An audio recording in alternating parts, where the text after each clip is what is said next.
ರಾಮಚಂದ್ರ ರಾವ್ ಅವರ ರಾಸಲೀಲೆ ಪ್ರಕರಣದಿಂದ ಸರ್ಕಾರಕ್ಕೆ ಮುಜುಗರ ಆಗಿದೆ. ಇಡೀ ಘಟನೆಯ ವಿವರಣೆ ಕೊಡುವಂತೆ ಸಿಎಂ ಸೂಚನೆಯನ್ನ ಕೊಟ್ಟಿದ್ದಾರೆ.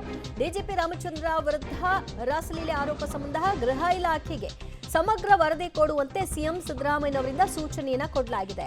ಈ ಹಿಂದೆ ರಮ್ಯಾ ರಾವ್ ಕೇಸ್ನಲ್ಲೂ ಕೂಡ ರಾಮಚಂದ್ರ ರಾವ್ ವಿರುದ್ಧವಾಗಿ ಒಂದಷ್ಟು ಆರೋಪಗಳು ಕೇಳಿ ಬಂದಿದ್ವು. ಇದೀಗ ರಾಸಲೀಲೆ ಪ್ರಕರಣ. ಈ ವಿಷಯವಾಗಿ ಮಾಹಿತಿಯನ್ನ ಕೊಡುವಂತೆ ಈಗಾಗಲೇ ಗೃಹ ಸಚಿವರು ಹೇಳಿದ್ದಾರೆ ವರದಿ ಕೊಡೋದಕ್ಕೆ. ಮುಖ್ಯಮಂತ್ರಿಗಳು ಕೂಡ ಗೃಹ ಇಲಾಖೆಗೆ ಇದರ ವರದಿ ಕೊಡುವಂತೆ ಸೂಚನೆಯನ್ನ ಕೊಟ್ಟಿದ್ದಾರೆ.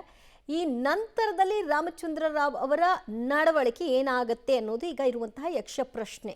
ಅವರು ಹೇಳ್ತಾ ಇದ್ದಾರೆ AI ಜನರೇಟೆಡ್ ವಿಡಿಯೋ ಅಂತ. ಈ ವಿಡಿಯೋವನ್ನ ಗಮನಿಸ್ತಾ ಇದ್ರೆ ಯಾರೋ ಮೊಬೈಲ್ನಲ್ಲಿ ಕ್ಯಾಪ್ಚರ್ ಮಾಡಿರೋ ಹಾಗೆ ಕಾಣಿಸ್ತಾ ಇದೆ. ಯಾಕಂದರೆ ಆ ಮೂಮೆಂಟ್ಸ್ ನೀವು ನೋಡಬಹುದು ವಿಡಿಯೋದಲ್ಲಿ. ಒಂದು ಫ್ರೇಮ್ ಇಟ್ಟುಬಿಟ್ಟು ಮಾಡಿದ್ದ ರೀತಿಯಲ್ಲಿ ಕಾಣಿಸ್ತಾ ಇಲ್ಲ. ಮೊಬೈಲ್ನಲ್ಲಿ ವಿಡಿಯೋ ಚಿತ್ರೀಕರಣ ಆಗಿದೆ. ಇಲ್ಲಿ ಯಾರ್ದೋ ಒಂದು ಪಾತ್ರ ಇದೆ ಮತ್ತು ಆ ಮಹಿಳೆ ಯಾರು, ಆಕೆ ದೂರು ಕೊಡಲಿಕ್ಕೆ ಬಂದವಳ ಅಥವಾ ಸಿಬ್ಬಂದಿನ, ಆಕೆಯ ಸ್ಟ್ಯಾಂಡ್ ಏನಾಗಿದೆ, ಅಸಲಿ ನಕಲಿ ಅನ್ನುವಂತಹ ಈ ಸ್ಟೇಟ್ಮೆಂಟ್ ಏನು ವ್ಯಕ್ತವಾಗ್ತಾ ಇದೆ ಅದನ್ನು ಪ್ರೂವ್ ಮಾಡಬೇಕಾದಂತಹ ಹೊಣೆಗಾರಿಕೆ ಸರ್ಕಾರದ್ದು ಇದೆ ಮತ್ತು DGP ರಾಮಚಂದ್ರ ರಾವ್ ಅವರದ್ದು ಇದೆ. ತಾನಲ್ಲ ಅಂದಮೇಲೆ ತನ್ನ ಪಾತ್ರ ಇಲ್ಲ ಅನ್ನೋದನ್ನ ಅವ್ರು ಪ್ರೂವ್ ಮಾಡ್ಕೊಳ್ಬೇಕು. ಇನ್ ಕೇಸ್ ಏನಾದರೂ ದೂರು ಕೊಟ್ಟು ಅದನ್ನು ತನಿಖೆಗೆ ವಹಿಸುವಲ್ಲಿ ಅವರ ಪಾತ್ರವನ್ನು ಎಫರ್ಟನ್ನು ಅವ್ರು ತೋರಲಿಲ್ಲ ಅಂದರೆ ಈಗ ಬಂದಿರುವಂತಹ ವಿಡಿಯೋ ಏನಿದೆ ಅದು ಅವರದ್ದೇ ಅನ್ನುವಂತಹ ನಂಬಿಕೆ ಬಂದ್ಬಿಡುತ್ತೆ. ಆ ಕಳಂಕ ಬೇಡ ಅನ್ನೋದೇ ಆದರೆ, ಆ ಕಳಂಕದಿಂದ ಹೊರ ಬರಬೇಕು ಅನ್ನೋದೇ ಆದರೆ ಅವರು ಇದರ ವಿರುದ್ಧ ಹೋರಾಟ ಮಾಡಬೇಕು.